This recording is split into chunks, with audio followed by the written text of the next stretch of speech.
West బెంగాల్కి Calcutta ఉంది, ఒరిస్సాకి భువనేశ్వర్ ఉంది, తమిళనాడుకి చెన్నై ఉంది, కర్ణాటకకి బెంగళూరు ఉంది, మహారాష్ట్రకి బొంబాయి ఉంది, తెలంగాణకి హైదరాబాద్ ఉంది. ఆంధ్రప్రదేశ్కి ఏది ఎక్కడ 3 రాజధానులు పెట్టాలా, 5 రాజధానులు పెట్టాలా, మావిగన్ను పెట్టాలా, ఇంకేమైనా గన్న పెట్టాలా?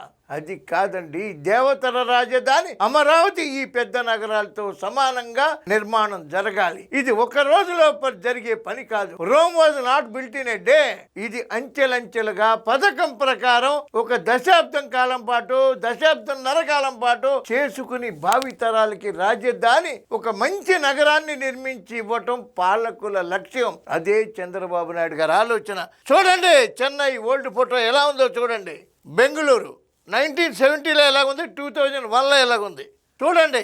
ఇదేంటిది?